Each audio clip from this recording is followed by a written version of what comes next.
안녕하세요. 티묵 힐러라디오입니다. 이번 시간에는 손실회피 편향에 대해서 얘기를 해볼 건데요. 이 손실회피 편향은 이름에서 보면 손실을 회피하려는 경향을 말한다고 이해하면 편합니다. 그쪽으로 치중되어 있다라는 뜻의 편향이죠. 행동경제학자인 아모스 트버스키랑 데니얼 카너먼이 분석해서 제시한 개념인데요. 경제학에서는 인간을 아주 합리적인 존재로 가정을 합니다.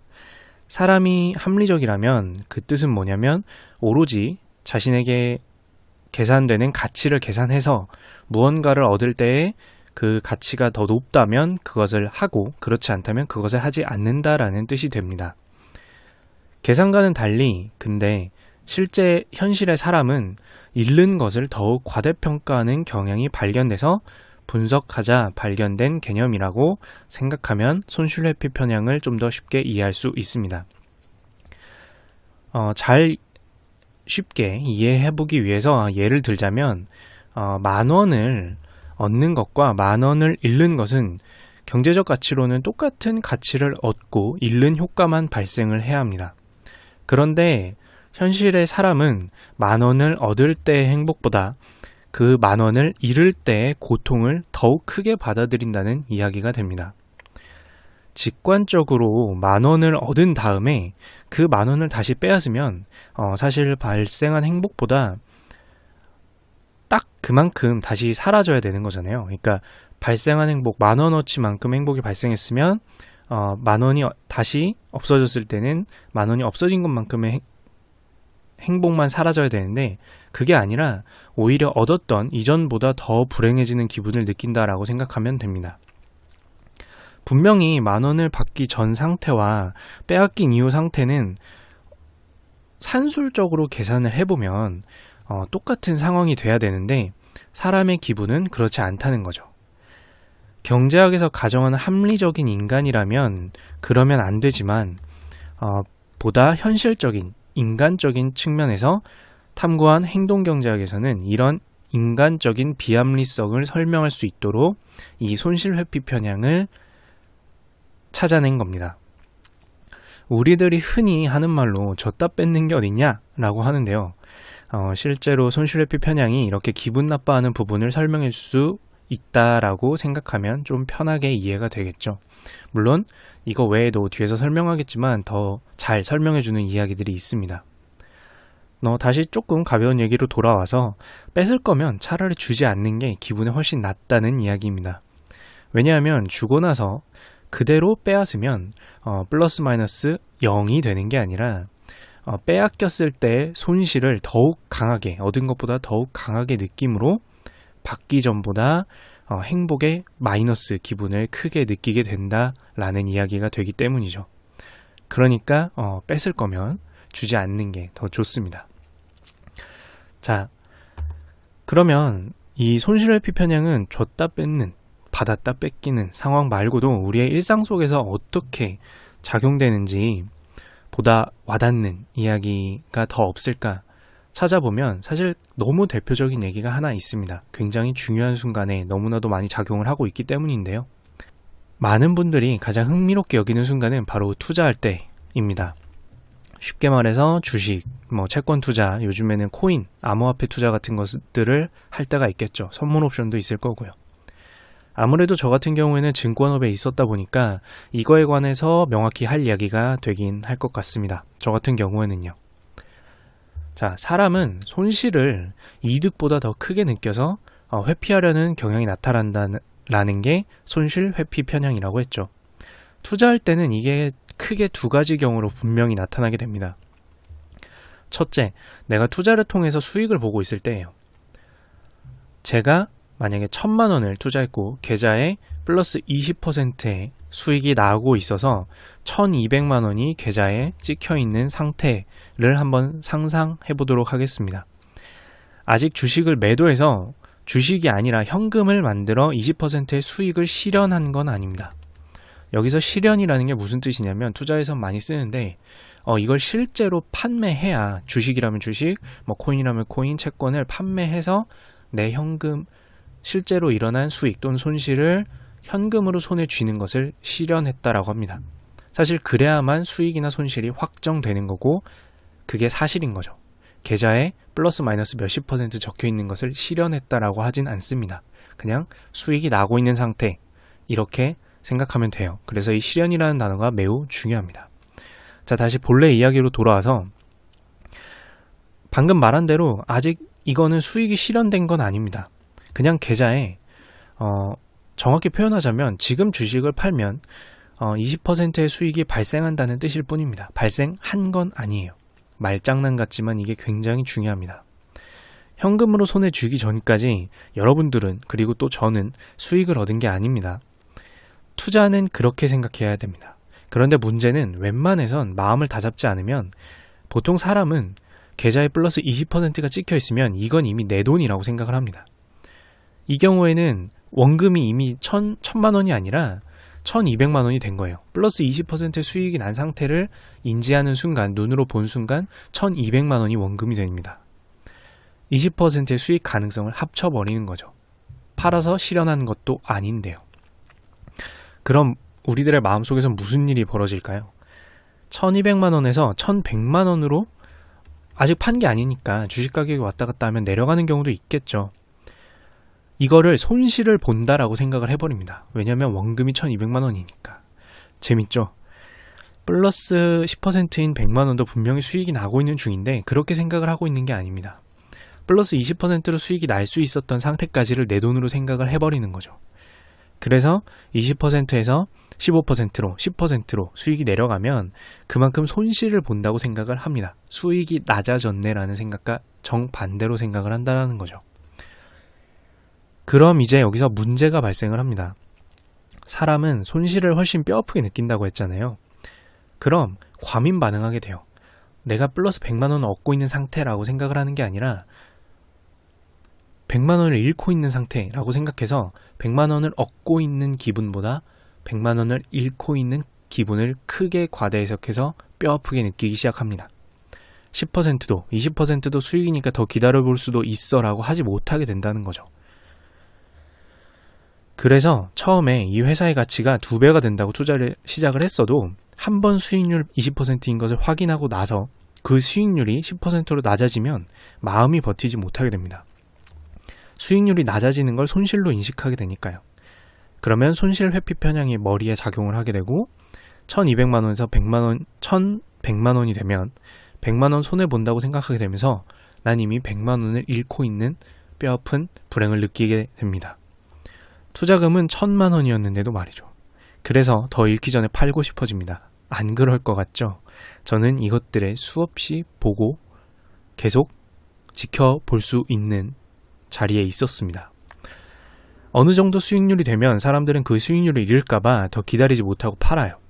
처음엔 더 오랜 기간 더 많이 오를 때까지 기다릴 수 있을 거라고 생각을 하는데 중도에 한 번이라도 수익률이 낮아지는 것을 보게 되면 그 수익을 지키고 싶다, 잃고 싶지 않다라는 손실회피 편향이 강하게 발생하게 됩니다. 재밌죠? 네. 분명히 밖에서 보면 수익인 상황이라 이해가 안 갈 수 있습니다. 그래서 다른 친구들, 주변 사람들을 한테 이 얘기를 하면 야 뭐야 그래도 수익이면 다행이지라고 얘기하는데요. 본인은 그렇지 못해요. 투자할 때는 이런 심리적인 일들이 벌어지게 되는 거죠. 실현하지도 않은 수익을 원금으로 인식해서 그것이 줄어드는 걸 손실로 반응하게 되고 그래서 수익이 조금 났을 때 버티지 못하고 빨리 수익을 실현해서 고정하고자 하게 됩니다. 잃기 싫으니까요. 더 높은 수익을 추가하지 못하게 되는 이유가 됩니다. 손실회피 편향은 투자하는 중에 수익인 구간에서 이런 식으로 작동을 하게 됩니다. 자, 두 번째. 이번에는 투자하고 있는데 손실을 보고 있을 때의 손실회피 편향이에요. 내 계좌에 이번에는 마이너스 20%가 찍혀 있는 거죠. 1,000만 원을 투자했으면 800만 원이 되고 있는 상태라고 생각하면 됩니다. 200만 원 손실이 될 가능성이 높은 상황인 거예요. 사실 지금 손실 중인 거죠. 아직 주식을 팔지 않았기 때문에 손실을 실현한 건 아닙니다. 자, 그럼 여기서는 손실 회피 편향에 따라서 손실을 더 볼까봐 빨리 매도하고 투자에서 손을 떼게 될까요? 아쉽게도 사람의 이런 심리는 그렇게 투자에 적합하게 진화한 것 같지는 않습니다. 손실을 보고 있을 때도 역시 손실회피 편향도 썩 투자에 도움이 되는 방향으로 작동하지는 않거든요. 이건 역시 제가 많이 볼 수 있었던 상황입니다. 손실을 보고 있을 때 사람은 이렇게 생각을 해요. 마이너스 20%의 손실을 매도하면 손실이 확정돼서 나에게 다가온다라고 생각을 하는 겁니다. 매도하지 않고 있으면 올라갈 수도 있는데 굳이 마이너스 20%인 상태에서 주식을 매도하면 200만 원이 사라지는 걸 현실로 마주해야 한다라는 거죠. 200만 원을 얻는 것보다 훨씬 뼈아픈 손실을 현실로 마주해야 한다는 겁니다. 그래서 매도를 해야 하는 상황에서도 못합니다. 그 회사에 안 좋은 소식이 넘쳐나고 실제로 앞으로도 안 좋을 것 같은 게 분명해도 못해요. 투자에서 흔히 손절매라고 하는데 손실인 상태일 때 더 큰 손실이 되기 전에 잘라내는 매도를 말합니다. 그래야 차라리 좋은 새로운 투자처를 분석해서 찾아서 투자를 할 텐데 그러질 못하고 손실 중인 투자처에 묶이게 된다는 거죠. 이때 작용하는 게 손실회피 편향입니다. 아직 진짜 200만 원을 잃지는 않았다는 생각으로 손실의 현실화라는 심리적 충격을 완화하고 있는 거죠. 왜냐하면 손실은 그것을 얻었을 때보다 훨씬 크게 충격을 받을 거니까요. 손실회피 편향 때문에요. 거의 현실 도피와 다를 바가 없다고 말하면 좀 심하게 얘기하는 거긴 한데 느낌이 전달이 될까요? 그런데 투자를 잘한다는 분들의 이야기를 들어보면 재밌는 게 손절매가 정말 중요하다고 말을 할 겁니다. 아니다 싶으면 적절히 다른 좋은 투자처를 물색할 줄 알아야 한다라고 말씀을 해주시죠.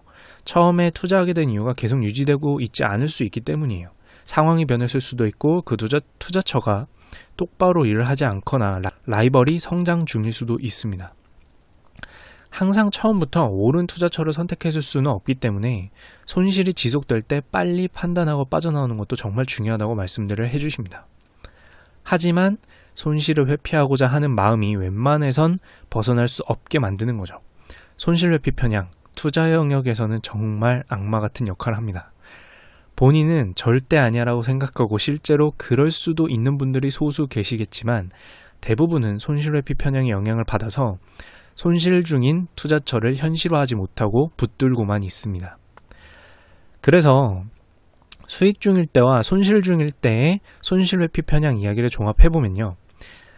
제가 많이 봐왔던 데이터를 마주할 수 있게 돼요. 저는 이걸 숫자적으로 많이 마주했는데 대부분의 사람들은, 투자자들은 5에서 10%의 수익이 나면 실현을 해버립니다.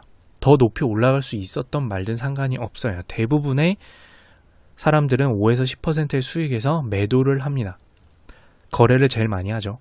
그리고 손실은 마이너스 30에서 50% 손실 중이어도 매도한 것이 아니라 해당하는 주식을 그냥 들고 있는 경우가 많고 겨우겨우 마이너스 30%에서 50% 됐을 때 거래가 그나마 많이 일어납니다. 버티다 못해서요. 항상 수익이 날 수는 없기 때문에 사실 이와 반대로만 하면 성공적인 투자자와 비슷한 형태가 됩니다. 적은 숫자의 투자처지만 아주 높은 수익을 얻고 플러스 50%, 100%, 200% 수익을 얻고 그 외 다수의 투자처에서는 최소한의 손실로 끝내는 것이 모범적인 투자거든요. 그러나 말한 대로 대개의 사람들은 정확히 반대로 됩니다. 수익은 빨리 실현해서 고정을 해버리고요. 아까 말한 것처럼 첫 번째에서 말한 것처럼 약간의 수익은 그거보다 수익이 낮아졌을 때 잃는다고 판단을 하기 때문에 빨리 고정해버리고 쉽게 되고 손실은 마주하고 싶지 않아서 그게 너무 아파서 마주하고 싶지 않다 보니 그냥 두었다가 더 많이 가치가 하락할 때까지 둬버리게 되는 겁니다. 그러다가 어쩔 수 없이 팔게 되고요. 손실회피 편향이 참 투자에서는 무서운 역할을 하고 있는 겁니다. 자, 그리고 투자할 때만은 아니에요. 그러니까 워낙 대표적인 예가 되다 보니까 투자할 때를 얘기로 했는데요. 우리의 인생에서는 수많은 도전을 하게 됩니다.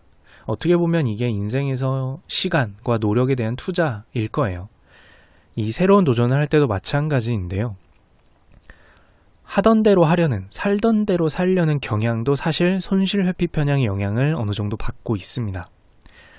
회사에서 신사업, 새로운 아이디어에 대한 도전 같은 것을 하지 않는다라고 판단할 때가 많아요.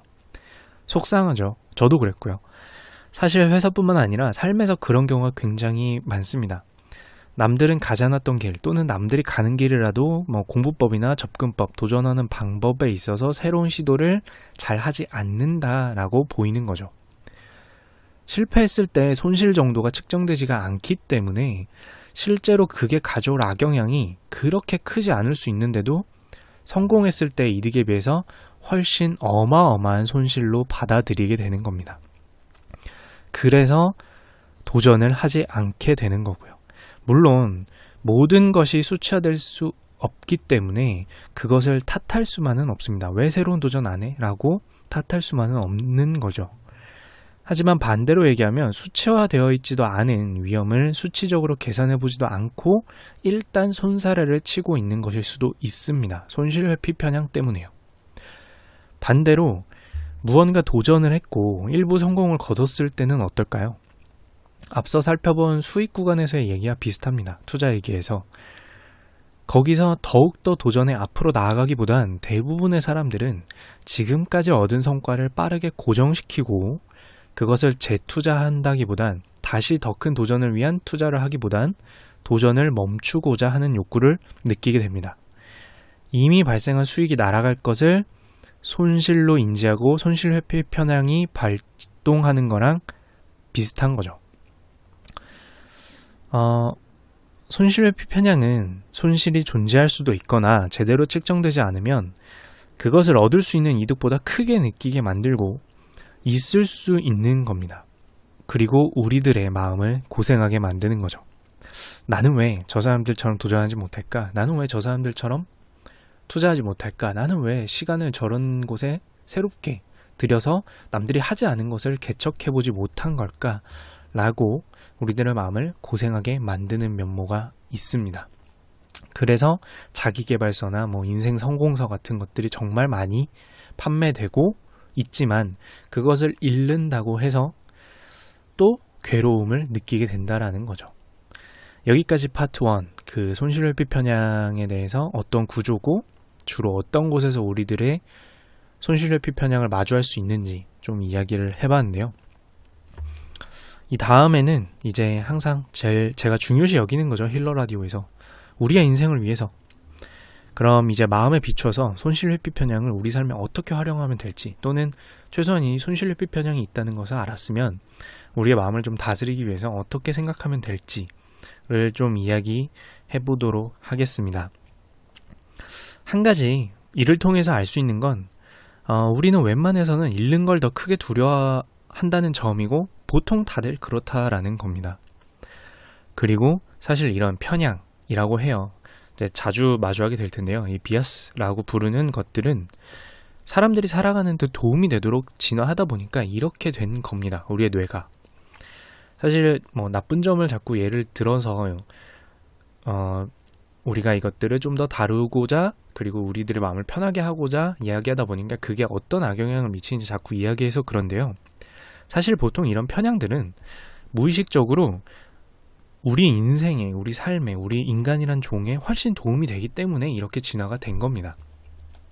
의식적으로는 대체 이게 왜 존재하는 거야? 라고 하지만 사실 무의식 속에서는 이것들이 있기 때문에 그동안 우리가 살아올 수 있었던 거거든요. 잘 와닿지 않을 수 있으니까 예를 들어서 좀 설명을 할게요. 인간은 하나부터 10까지 계산하면서 살면 뇌가 너무 힘들기 때문에 대강 생략할 수 있도록 진화를 했습니다. 그 결과로 단점을 보자면 편견이라는 게 생기게 됩니다. 편견. 나쁜 의미로 많이 쓰죠. 근데 사실 이 편견을 만들어내게 되는 인간의 그 의식 구조는 보통은 이러니까 저것도 그렇지라고 생각하게 만들었기 때문이에요. 왜냐하면 하나부터 10까지 모든 것을 계산하고 분석해서 판단하게 하면 인간의 의식 부분은 버티지 못합니다. 스트레스가 심하겠죠. 그래서 많은 것들을 생략하고 빠르게 처리할 수 있도록 무의식에서 그 일들을 평소에 너무 많이 하고 있기 때문에 간혹 이렇게 단점으로 드러나는 편견 같은 것이 생기는 겁니다. 인간이 살아가는 데 도움이 되도록 진화한 결과 단점이 생겼다고 생각하면 좀 편할 것 같네요. 우리가 의식으로 느끼기엔 그렇다라는 거죠. 손실회피 편향도 마찬가지 경우입니다. 위와 같은 특수한 상황들, 투자, 새로운 도전 같은 것들을 하는 상황이 제외하면 이 손실회피 편향은 무의식 속에서 얻는 것보다 잃는 것을 더 크게 생각하도록 해서 우리들이 무엇이든 얻는 것에 비해 쉽게 잃지 않도록 만들도록 진화했기 때문이에요. 반대로 얘기하면 웬만큼 큰 이득을 가져다 주는 것이 아니라면 잃지 않도록 만들어 준다라는 뜻입니다. 인간이라는 종의 차원에서 보면 살아남는데 이런 사고방식이 더 도움되기 때문에 이렇게 됐다라는 거죠. 그리고 지금 이 순간에도 사실 도움을 주고 있는 겁니다. 특수한 상황에선 제외하고요. 그러니 자, 첫 번째로 힐러 라디오의 주제대로 좀 얘기를 해보자면요. 나는 왜 위인들에 비해서 유명한 사람들에 비해서 또는 내 친구들 중에 성공한 사람에 비해서 자신이 남들보다 덜 도전적이라고 평소에 생각하는 분들은 보통 대부분이 그렇다라고 생각하시는 게 맞는 것 같아요. 찬란하게 빛나는 사람이 너무 눈에 잘 보이다 보니까 아무래도 그런 사람들이 더 많은 게 아닌가? 나는 왜 소수지? 라고 생각을 할 수가 있는데요. 그리고 자신을 너무 탓하거나 나만 왜 그럴까? 라고 이제 생각을 하게 되는데 그럴 필요까지는 없다라는 겁니다. 보통 다 그래요. 괜찮아요. 투자에서도 마찬가지입니다. 나는 왜 조금만 수익을 보면 팔아버리고 손실은 과감하게 빨리 잘라내서 더 큰 손실을 막지 못할까라고 생각에 빠질 수 있어요. 근데 우선은 투자를 시작한 대부분의 사람들은 그렇습니다. 저는 실제로 데이터로도 봤고요. 알 수밖에 없었어요. 데이터로 보면 대부분의 투자자들은 5에서 10%대의 수익 실현이 제일 많고요. 마이너스 10%, 마이너스 20%가 돼도 손실을 실현하지 못하다가 마이너스 30%, 마이너스 50%가 돼서야 간신히 잘라내게 됩니다.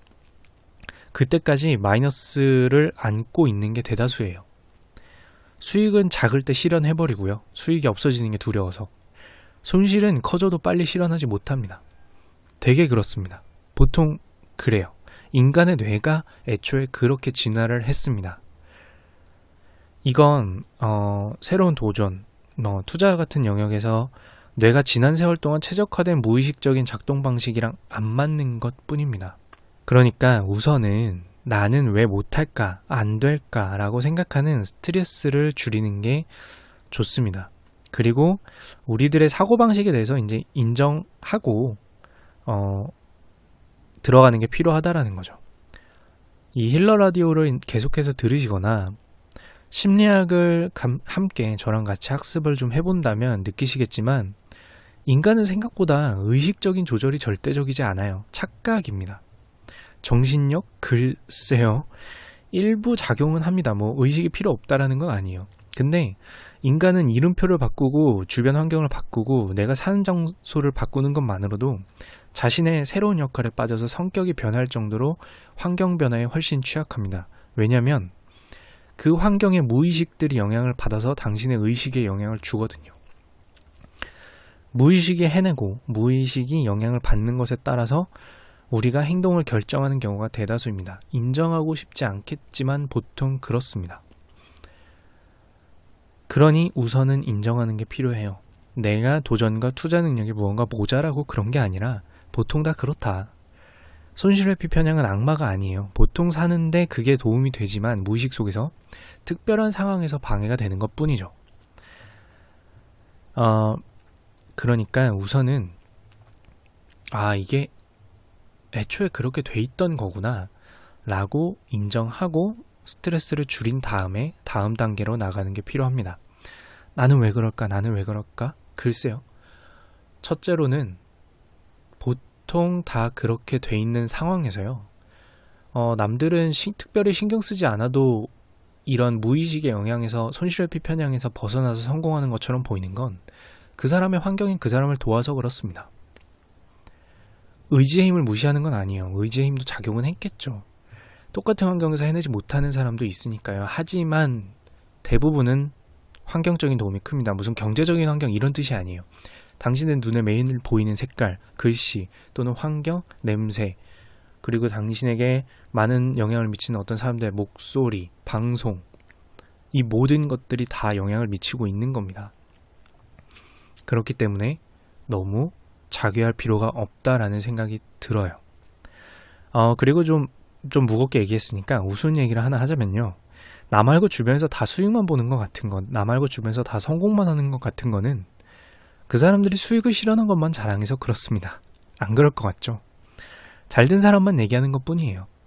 주위에선 잘된 소식만 얘기했고 여러분들은 남이 잘된 것만 기억하는 것 뿐입니다. SNS를 통해서 다른 이들의 행복만 보는 것이 자신에게 우울감을 더한다는 건 빈말이 아니에요. 잘된 얘기만 올라오는 거니까요. 그래서 이 점도 그냥 고려를 하면서 내가 보통 다 그런 사람들 속에서 안 그런 이야기만 들어서 그렇구나 라고 먼저 스트레스를 줄였으면 좋겠습니다. 뇌가 그렇게 진화했다는데 아니라고 말할 순 없을 거예요. 다른 사람들도요. 자, 그러면 첫 번째로는 이제 우리가 보통 그런 사고방식을 갖도록 가진 인간이라는 걸 인정을 했다면 다음 단계가 있겠죠. 의식으로 무의식을 이겨내려고 하라는 건 아니에요. 이제 무의식이 영향을 받거나 또는 무의식이 과도하게 작동하지 않도록 생각의 환경을 만드는 겁니다. 강한 의지와 의식으로 모든 걸 통제한다고 하는 착각은 되게 아까도 말했지만 주위 환경이 그 사람을 돕고 있는 것 뿐입니다. 환경에 특별한 조치를 취하지 않는 이상 의식적으로 인간이란 종은 몇 세기 동안 최적화된 방식대로 계속 생각을 할 뿐이에요. 환경의 영향을 받아서. 그럼 이제 우리들 탓을 그만하기로 했으니까 먼저 손실회피 편향에 대해서 다시 생각을 해볼게요. 가만히 생각해보면 손실회피 편향은 우리들의 사고를 이끄는 방식이 굉장히 단순합니다. 수익 또는 손실을 마주했을 때요. 발생할 수 있는 수익 대비 손실을 과대 해석하게 한다라는 거예요. 그래서 투자의 경우에는 수익을 잃지 않게 빨리 고정하고 쉽게 하고 손실은 실현하기 힘들게 만든다라는 거죠. 왜냐하면 손실이 과대평가되도록 만들어져 있으니까요. 새로운 도전이라고 다를까요? 어떤 도전도 그렇습니다. 어느 정도 이뤄냈다면 더 이상 시간을 들이기보단 더 큰 도전을 멈추고 지금까지 이뤄낸 성과로 만족하게 만들고요. 왜냐하면 지금까지 이뤄낸 성과를 이룰 수 있으니까. 그 편이 만에 하나 발생할 수 있는 과도한 손실을 애초에 과대 해석하게 해서 실제로는 작은 손실로 끝날 일인데도 애초에 새로운 도전을 막는 거니까요. 그럼 내가 필요할 때 새로운 도전이나 투자를 할 때 무의식이 제멋대로 작동되는 것을 막는 방법을 두 가지 알려드리겠습니다. 첫 번째는 방금 표시된 것처럼 행동 규칙을 세우는 겁니다. 투자와 같이 행동의 결과를 숫자로 표현할 수 있는 경우에는 규칙을 만드세요. 수익률 기준이어도 좋고 수익금 기준이어도 좋아요. 그리고 일자 기준이면 더 좋고요. 어떤 식이냐면 이런 거예요. 저 같은 케이스인데 매월 24일에 특정 주식을 사되 플러스 40% 이상에서 만 수익 실현을 고민하고 그 이하에서는 무조건 들고 있는 겁니다. 특수한 상황이 오지 않는 이상이요. 파산, 그 기업의 파산 또는 어떤 그 기술을 개발하는 가장 리더인 개발자 이탈 이런 거 외에는 수익 실현을 절대 고민하지 않는 겁니다. 그리고 반대로 마이너스 10%에서는 무조건 매도한다 같은 거예요. 이런 식으로 규칙을 세우는 거죠. 재밌는 건 투자를 많이 해보신 분들이 투자일지를 적고 경험을 기반으로 투자 규칙을 세우라는 말씀들을 많이 하시는데요. 그분들은 경험적으로 겪고서 성공적인 투자 생활을 하기 위해 실천하게 된 것들일 텐데 사실 이게 손실 회피 편향의 작동을 억제해 줍니다. 숫자를 보고 드는 기분에 따라 매매를 하는 건 결국 그 순간의 무의식 작용에 큰 영향을 받게 만들겠다는 뜻이에요. 다시 한번 말하지만 사람은 어떤 상황을 마주했을 때 의식의 작용보다 무의식의 작용이 훨씬 큽니다. 그런데 정해진 규칙대로 매매를 한다는 건 어떤 의미일까요? 순간의 기분, 무의식의 작용을 최소화하고 정해진 규칙대로만 행동을 하게 만들어준다라는 뜻입니다. 물론 힘듭니다. 제가 이제 투자에 대해서 얘기하는 것들을 보면 저도 규칙을 정해놓고 막상 실천하기 직전에는 엄청난 고민을 합니다. 막상 규칙대로 하려고 보면 아닌 것 같은 기분이 들거나 지금인 것 같은 기분이 들기 때문이죠. 특히 계좌에 찍힌 숫자를 봐버리면 그렇습니다. 무의식이 작동을 하니까요. 규칙을 세워놔도 그런데 안 세워놓으면 무의식의 작용을 이겨내는 게 쉬울까요? 절대 어렵겠죠. 물론 규칙을 세우면 투자가 무조건 성공한다는 뜻은 아닙니다. 다만 규칙대로 행동한 다음에는 정해진 규칙에 실패했을 경우 규칙을 수정할 수가 있어요.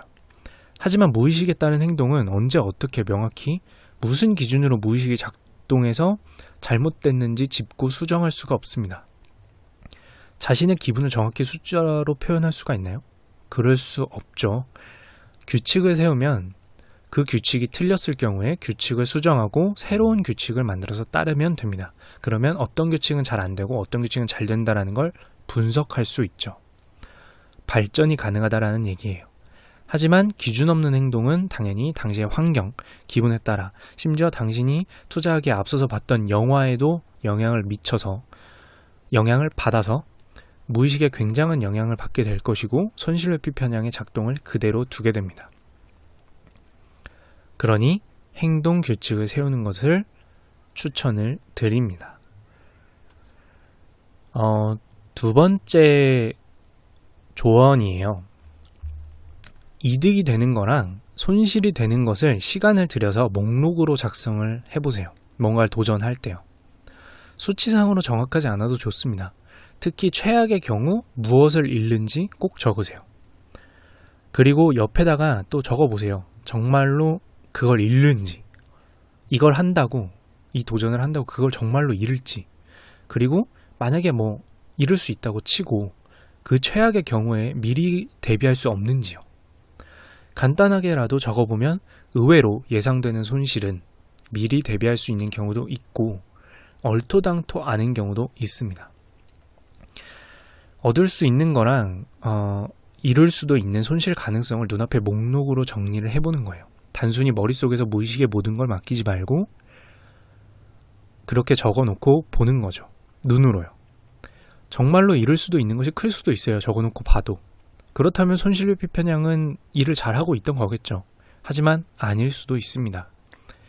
때로는 잃어도 상관없는 것일 수도 있어요. 다만 이렇게 목록화함으로써 우리는 그걸 눈으로 볼 수 있게 됩니다. 정확한 숫자로 표현할 수는 없어도 최소한 가늠은 할 수 있게 돼요. 이 정도면 괜찮다 싶을 수 있어요.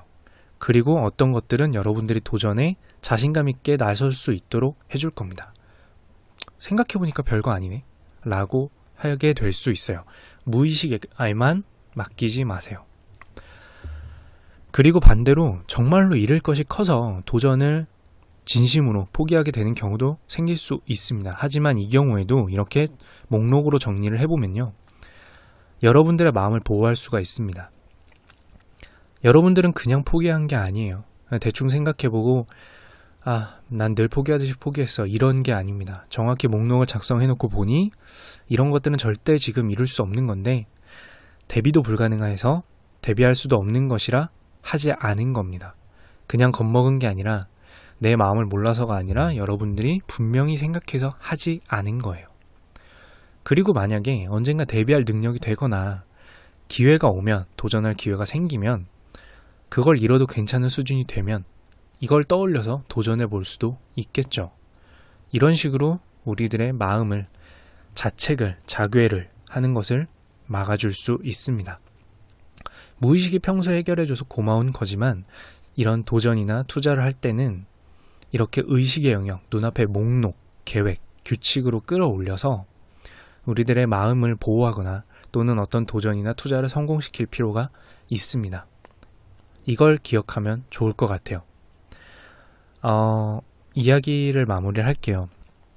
손실회피 편향은 그냥 항상 작동하는 무의식이 아니라 여러분들이 규칙을 세우고 목록을 작성함으로써 나설 때와 나서지 않을 때를 구분시킬 수 있어요. 우리의 환경에 그 목록과 규칙을 만들므로써 말이죠.